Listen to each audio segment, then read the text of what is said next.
আসসালামু আলাইকুম। এই যে বাংলাদেশে গত কয়েক সপ্তাহে যে এত বড় একটা ট্র্যাজেডি হয়ে গেল, এত বড় একটা দুর্ঘটনা ঘটে গেল, নিজেদের অধিকার আদায়ের জন্য ছাত্রছাত্রীরা রাজপথে নামলো, ছাত্রছাত্রীরা মার খেলো, ছাত্রছাত্রীরা মারা গেল রাজপথে নেমে। নিজেদের নিজেদের অধিকার আদায়ের জন্য রাজপথে নেমে তারা মার খেয়ে মারা গেল, শহীদ হয়ে গেল। ছাত্রলীগ নামলো, তারা মারলো, তারাও মার খেলো। পুলিশ নামলো, তারা মারলো, তারা নিজেরাও মার খেলো। এক প্রকার দেশের মধ্যে নিজেদের ঘরেই একটা ঘরোয়া যুদ্ধ শুরু হয়ে গেল। নিজেদের অধিকার আদায়ের জন্য, চাকরি পাওয়ার ক্ষেত্রে সর্বোচ্চ অধিকার আদায়ের জন্য ছাত্রছাত্রীরা রাজপথে নেমেছিল এবং তাদের যে মূল লক্ষ্য ছিল কোটা আন্দোলন, কোটা সংস্কার, সেটা তারা তাদের রক্তের বিনিময়ে পেয়ে গিয়েছে। কিন্তু এই যে এত বড় একটা ট্র্যাজেডি বাংলাদেশে হয়ে গেল, যে ট্র্যাজেডিটা নিয়ে অ্যাক্টর অ্যাক্ট্রেস থেকে ফুটবলার এবং সাধারণ যে ক্রিকেটাররা রয়েছে তারা সবাই মোটামুটি সরব একটা প্রতিবাদ জানিয়েছে, একটা কথা বলেছে যে এটা যাতে আলোচনার মাধ্যমে মীমাংসা করা হয়, এই ট্র্যাজেডি বন্ধ করা হয়, বন্ধ হোক লাশের মিছিল, আর যাতে কোনো নিরীহ সাধারণ ছাত্রছাত্রী মার না খায় এবং শহীদ না হয়, যাতে এটা সুস্থ শান্তভাবে আলোচনার মাধ্যমে সমাধান করা হয়। সবাই মোটামুটি এই বিষয়ে কথা বলেছে, যাতে এটা আলোচনার মাধ্যমে সমাধান করা হয়। কিন্তু বাংলাদেশের অন্যতম সেরা মোস্ট দুই পপুলার ক্রিকেটার মাশরাফি বিন মুর্তজা এবং সাকিব আল হাসান। মাশরাফি বিন মুর্তজা বাংলাদেশ ক্রিকেট দলের সাবেক একজন ক্যাপ্টেন। তিনি মোটামুটি এত বেশি একটা জনপ্রিয় নয়, তবে সাকিব আল হাসান, যিনি কিনা শুধু দেশে নয় সারা বিশ্বের অন্যতম সেরা জনপ্রিয় একজন খেলোয়াড়। তিনি বাংলাদেশের ভিতরে সোশ্যাল মিডিয়ায় সবচেয়ে বেশি জনপ্রিয়। সেই সাকিব আল হাসান এবং মাশরাফি বিন মুর্তজা, যারা দুজনেই কিনা বাংলাদেশ পার্লামেন্টের সদস্য, সংসদ সদস্য, দুজনেই বাংলাদেশ আওয়ামী লীগের এমপি। তারা দুজনে একটি কথাও বললে না এই বিষয়ে। এই যে ছাত্রছাত্রীরা, সাধারণ নিরীহ ছাত্রছাত্রীরা মার খেলো, মারা গেল, এই যে দেশ একেবারে প্রায় অচলই হয়ে গিয়েছে। ইন্টারনেট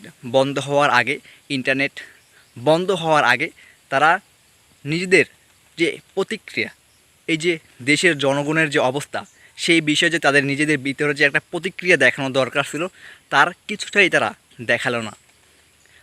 তারা কিছুই করলো না যে এটা আলোচনার মাধ্যমে হোক, যেভাবেই হোক, এই সমস্যার সমাধান খুব জরুরি করা দরকার।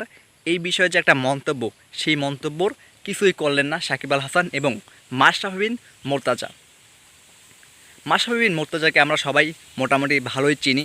তিনি ততটা ক্ষমতালোভী নয়, তবে তিনি তার দল আওয়ামী লীগের কাছে এখন বাধ্য, কারণ তিনি এখন আওয়ামী লীগের একজন এমপি। তিনি চাইলেও কিছু বলতে পারবেন না, কারণ এই যে আন্দোলনটা, এটা অনেকটাই এমন একটা পর্যায়ে গিয়ে দাঁড়িয়েছিল যেটা কিনা আওয়ামী লীগের বিপক্ষেই, আওয়ামী লীগের এগেনস্টেই এই আন্দোলনটা এক পর্যায়ে গিয়ে দাঁড়িয়েছিল।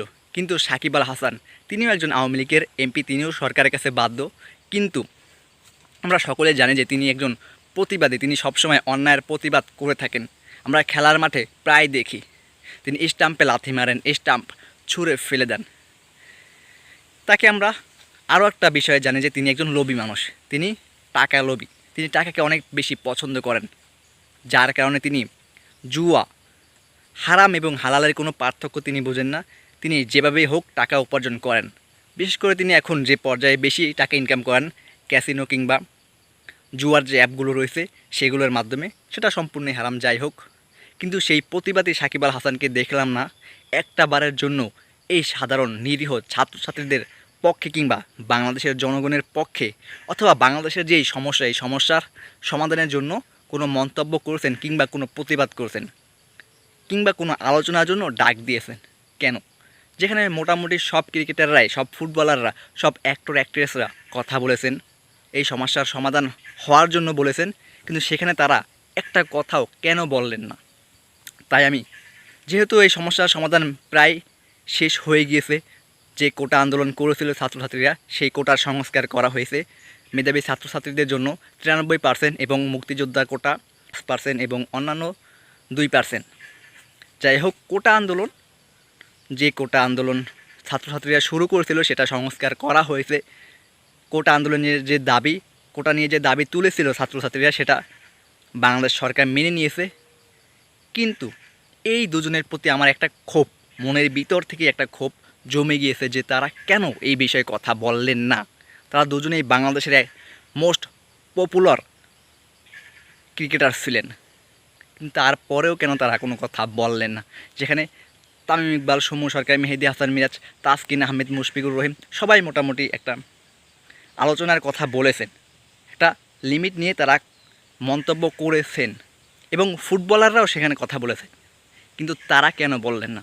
আমি সাকিব আল হাসানকে অনেকটাই পছন্দ করতাম, কিন্তু এই বিষয়ের পরে এই ছাত্রছাত্রীদের এই দুরবস্থা দেখে, যে এমন একটা সময়েও বাংলাদেশের এমন একটা কঠিন সময়েও তারা কোনো কথা বললেন না, তার জন্য একেবারে মন থেকেই সাকিব আল হাসানকে বয়কট করলাম।